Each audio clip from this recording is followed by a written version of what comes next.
Pada zaman dahulu, hiduplah seorang pemuda tampan bernama Ja'far Shiddiq. Ia tinggal seorang diri di desa Salero, Ternate. Di dalam hutan yang tak jauh dari desa Salero terdapat telaga yang berair amat jernih. Telaga air Sentosa namanya. Ja'far Shiddiq sering duduk sendirian di sebuah batu besar yang berada di pinggir telaga air Sentosa, terutama ketika ia beristirahat setelah berburu atau mencari kayu bakar di hutan. Pada suatu sore, Ja'far Shiddiq kembali duduk di batu besar di pinggir telaga air Sentosa. Langit di atas berwarna jingga yang amat indah ketika dipandang.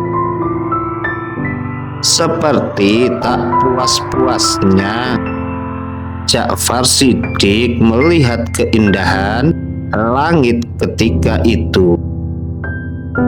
Tiba-tiba pandangan Ja'far Shiddiq tertuju pada setitik cahaya berwarna-warni, tampak seperti pelangi.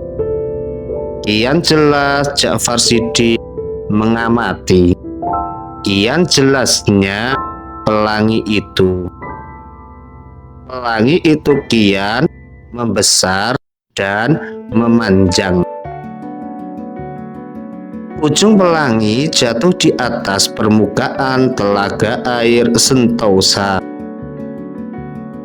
Ja'far Shiddiq terperanjat saat melihat 7 bidadari terbang di atas lengkungan pelangi.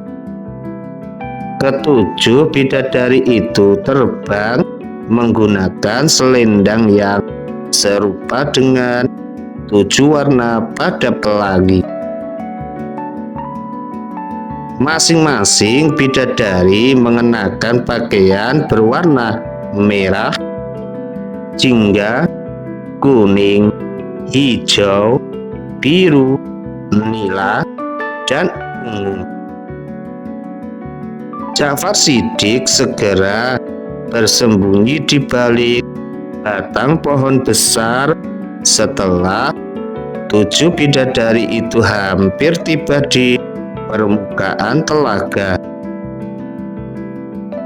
Ia ingin mengetahui apa yang akan dilakukan 7 bidadari berwajah amat cantik jelita itu.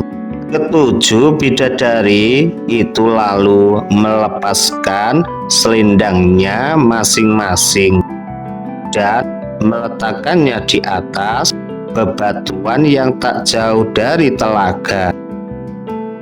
Mereka lantas mandi di kejernihan air telaga. 7 bidadari itu mandi sambil bercanda tawa. Ja'far Shiddiq terus mengamati. Tertariklah ia pada bidadari berselendang ungu.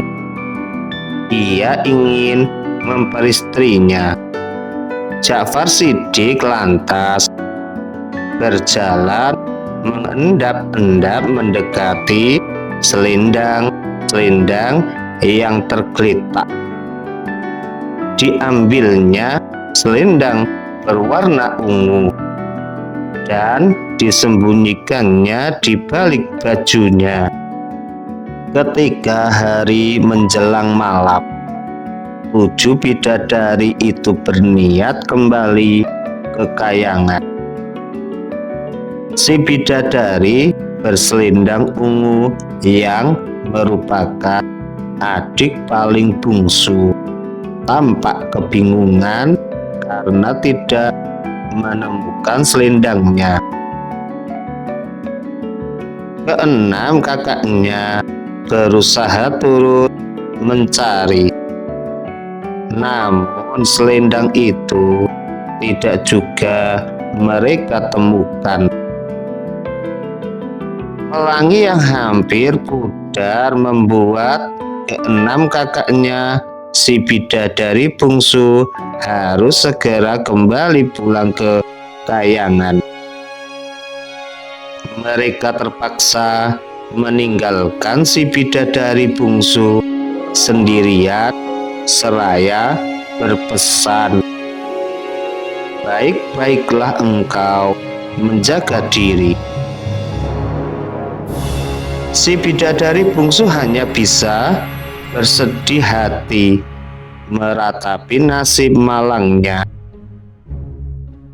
Air matanya bercucuran ketika melihat keenam kakaknya terbang kembali ke kayangan.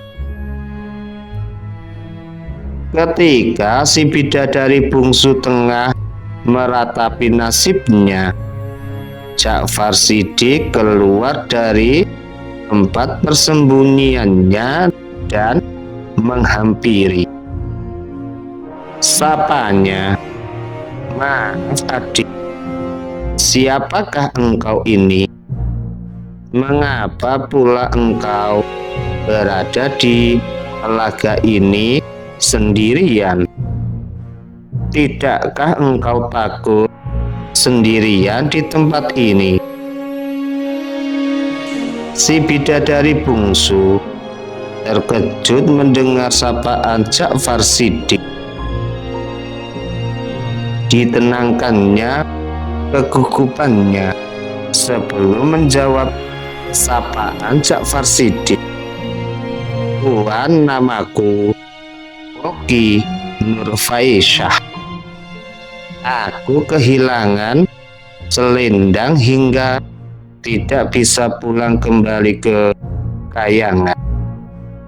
Ja'far Shiddiq lantas menyarankan sebaiknya bidadari bernama Oki Nurfaisyah untuk turut bersamanya. Oki Nurfaisyah bisa menerima saran Ja'far Shiddiq. Ia mengikuti Ja'far Shiddiq. Tidak berapa lama kemudian Ja'far Shiddiq dan Oki Nurfaisyah menikah.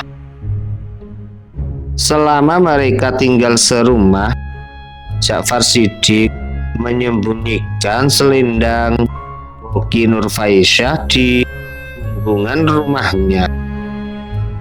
Ja'far Shiddiq juga berjanji kepada istrinya untuk tidak mencegah kepulangan istrinya ke kayangan jika selendangnya telah ditemukan.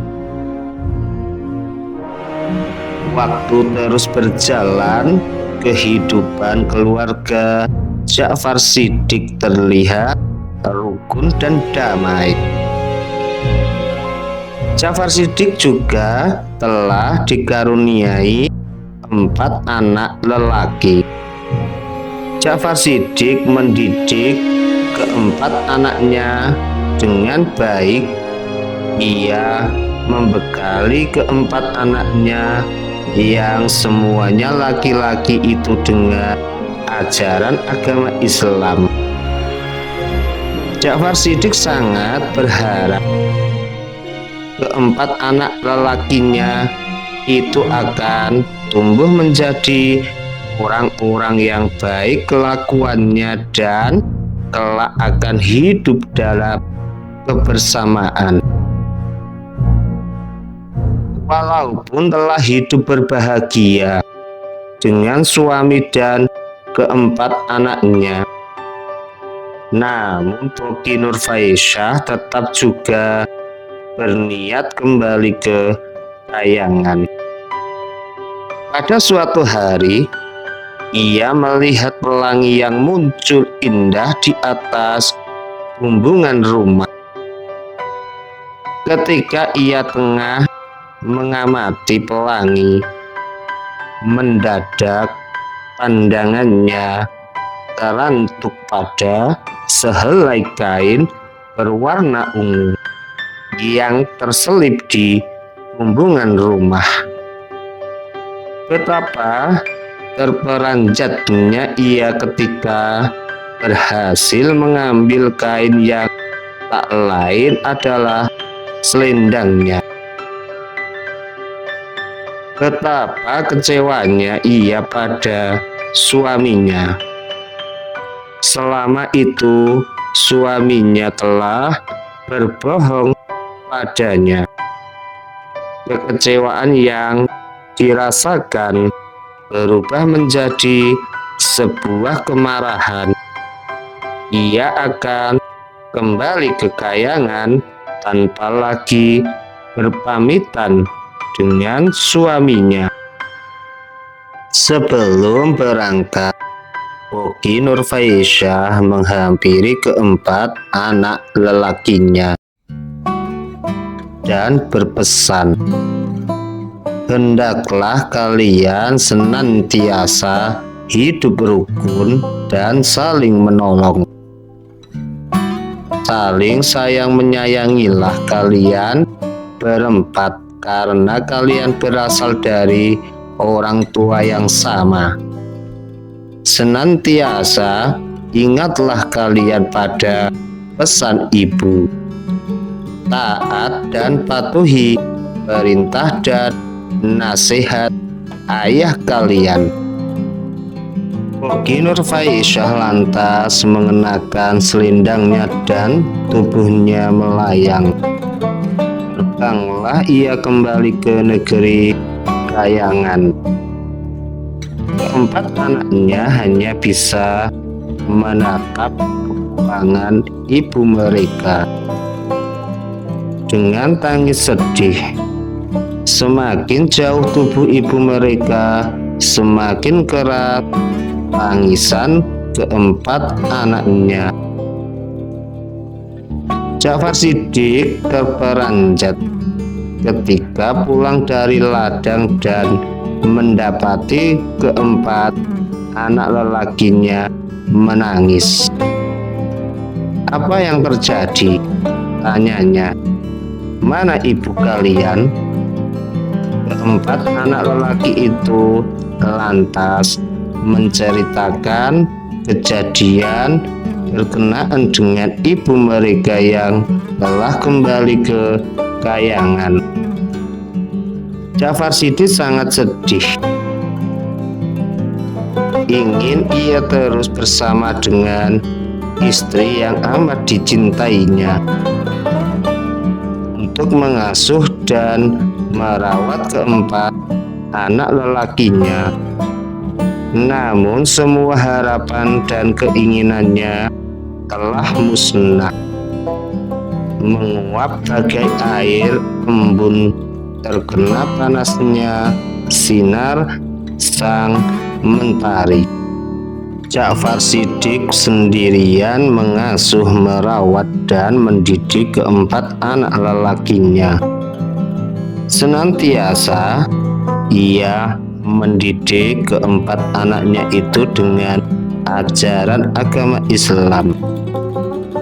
Kini keempat anak itu pun tumbuh besar seiring berjalannya sang waktu.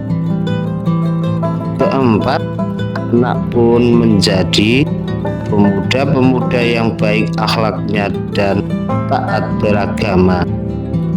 Ketika Maluku Utara terbagi menjadi 4 wilayah kekuasaan, semua anak Ja'far Shiddiq ditunjuk menjadi pemimpin-pemimpinnya. Anak sulung Ja'far Shiddiq menjadi Sultan di Bacan. Anak keduanya menjadi Sultan di Jailulu. Anak ketiganya menjadi Sultan di Tidore. Anak bungsu Ja'far Shiddiq menjadi Sultan di Ternate. Syah dan para pemimpin Maluku di kemudian hari berasal dari 4 anak lelaki Ja'far Shiddiq